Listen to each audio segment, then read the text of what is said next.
안녕하세요. 알아두면 좋을 부동산 정보를 전해드리는 꽃피는 부동산 최 소장입니다. 우리가 일반적으로 부동산 매매 계약을 평생 몇 번이나 할까요? 자주 접하는 일이 아니다 보니 더 많이 어렵게 느껴지실 겁니다. 부동산 매매는 단순히 사고 파는 문제를 넘어 계약, 법적 책임, 세금, 등기까지 복잡한 과정으로 진행되는 중요한 거래입니다. 부동산 매매 계약을 처음 하는 실수요자나 투자자 모두를 위해 아파트 매매 계약부터 잔금까지의 전 과정을 단계별로 정리해서 알려드리겠습니다. 집을 사거나 팔 때는 금액이 크기 때문에 한 번의 실수로도 큰 손해를 입을 수 있습니다. 계약과 잔금까지의 과정에서 어느 시기에 어떤 것을 준비해야 하는지 모든 것을 알려드리겠습니다.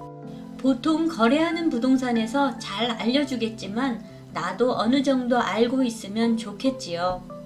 그리고 계약서 작성 전에 미리 특약이나 나의 조건들을 생각해서 중개사님께 말씀드려 계약서에 반영될 수 있도록 하는 것이 중요한데요. 그러면 계약의 시작 과정을 알아보도록 할까요? 부동산에 가서 내가 찾는 아파트를 소개받고 매물을 답사합니다. 마음에 들어서 매수하기로 결정을 했다면 이제부터 계약이 시작되는데요. 아파트 거래 절차의 개요를 보면 조건 조율 및 가계약금 지급을 하고 계약서 작성, 계약금 지급, 중도금 지급, 잔금 지급 및 소유권 이전을 하고 이사를 하게 됩니다. 보통 가계약금 지급부터 잔금까지는 2개월에서 3개월 정도 걸립니다. 부동산에 가서 매물을 보고 계약을 하기로 결정을 했다면 이제부터는 조건을 조율해야 합니다. 매매 금액, 중도금 날짜, 잔금 날짜를 협의합니다. 이때 자금 계획은 필수겠지요. 보유한 현금과 전세보증금 반환받을 날짜, 대출 가능 금액 등 챙겨야 할 것이 많은데요.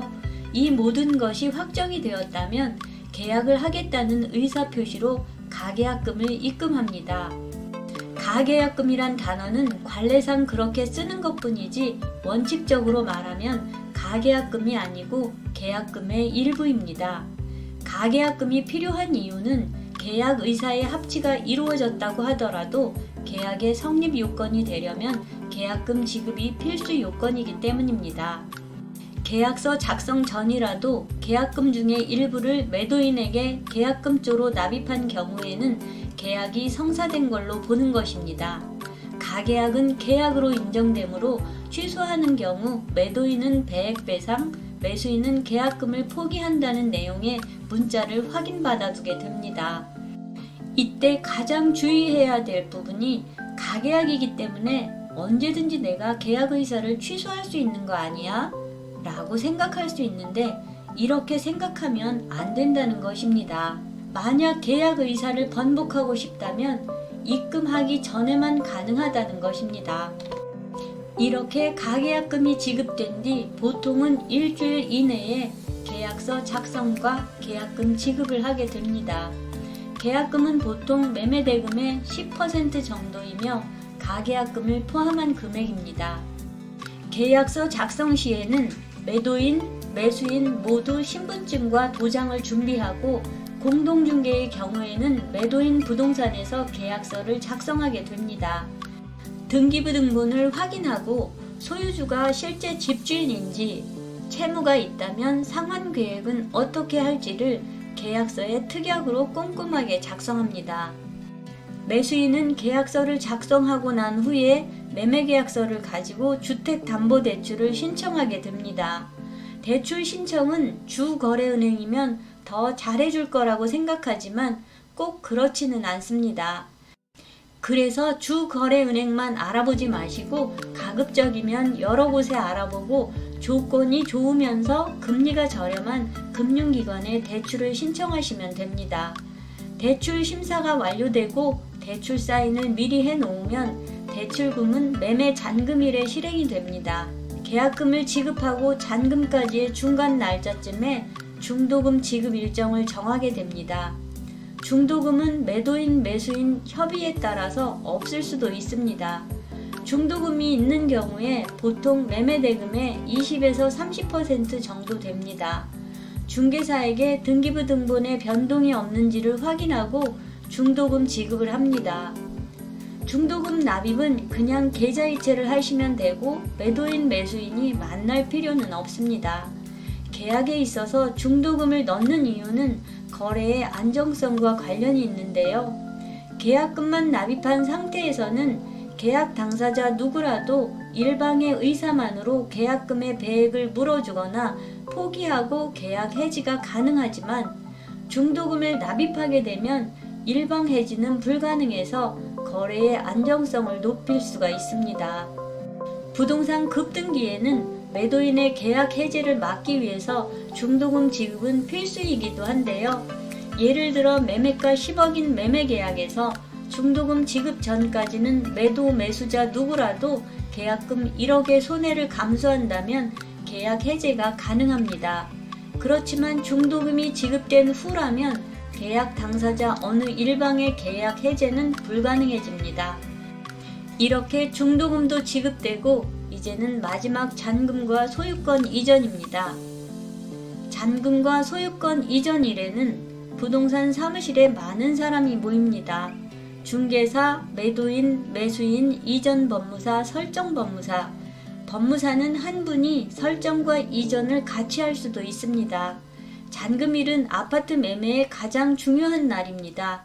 실수하면 큰 손해를 볼 수 있으므로 매도인과 매수인 필요한 서류와 준비물에 도장이 있는데 매도인은 인감도장이어야 하지만 매수인은 인감도장이 아니어도 됩니다.